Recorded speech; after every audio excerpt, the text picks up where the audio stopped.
안녕하세요. 일식조리기술원 김영호입니다. 오늘은 요즘 적조 현상으로 인해 물고기 폐사 문제로 기사가 많이 올라오고 있습니다. 남해에서는 많이 심각한 상태라고 합니다. 저희 직종과도 많은 관련성이 있다고 생각돼서 그래서 얼마만큼의 피해가 있고 그리고 적조가 무엇인지 알아보았습니다. 먼저 여러 기사를 읽어보았는데 간단히 말씀드리겠습니다. 경남 남해안의 양식어장 4곳에서는 참돔과 우럭 등 어류 174만 마리가 폐사했다고 한다. 죽은 참돔 300톤 가운데 20% 정도만 가두려서 건져냈고 죽은 어류는 비료공장에서 사료용으로 처리하거나 매몰 처분해야 하는데 매몰 장소도 구하기가 어렵고 생선의 부패로 인하여 악취가 나면서 인근 주민이 민원을 계속 제기하고 있다라는 기사도 있습니다. 폐사로 인해서 마음이 많이 상하실 텐데 주변 주민들의 민원까지 참 많이 힘드실 것 같습니다. 또 다른 기사에서는 남해군 미조면 해상에 있는 4개 어가의 가두리 양식장에서 참돔 우럭 174만 마리가 폐사하면서 25억 원, 통영시 욕지면 유동마을과 사랑면 돈지리 양식장 등 2곳에서 참다랑어, 고등어, 넙치 10만 2천여 마리가 폐사하면서 3억 4천2백만 원의 피해가 각각 발생했다라는 기사도 있고요. 욕지도는 국내 최초로 참치 양식을 시작했고 얼마 전부터 출하를 시작한 곳이기도 하고 개인적으로는 참치 백과사전의 제작을 위해 방문해서 책임자인 소장님과 인터뷰를 한 곳이기도 해서 조금 더 안타까운 마음이 들기도 합니다. 문제가 조금 심각해지자 김경수 경남도지사까지 방문하여 적조 방제 상황을 점검했으며 적조 예찰을 위해 선박 40척, 인원 117명을 동원했으며 대응체계 유지를 위해 선박 178척, 인원 256명, 방제장비 73대를 동원해 황토 725톤을 살포했다고 합니다.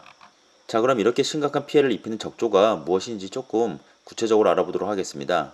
적조 현상이란 바다 표면이 붉어지는 것을 말합니다.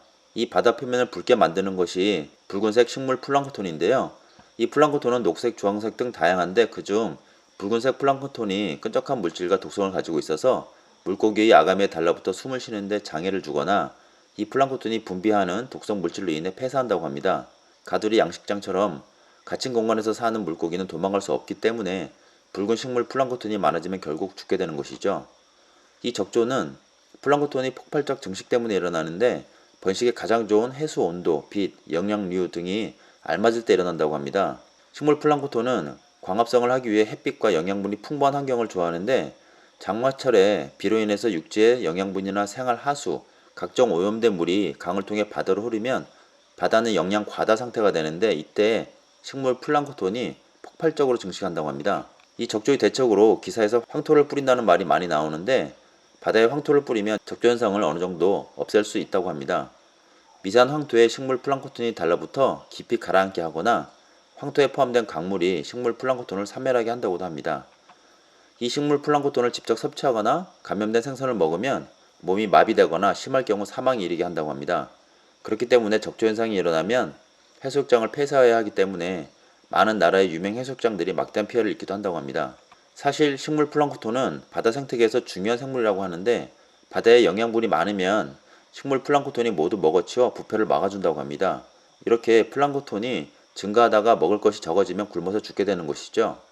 이렇게 플랑크톤은 바다의 영양분을 조절하는 역할을 합니다만 적조가 발생하면 양식장의 물고기들이 큰 피해를 입기 때문에 양식장이 많은 나라에서는 이를 해결하기 위해서 많은 연구와 노력을 한다고 합니다.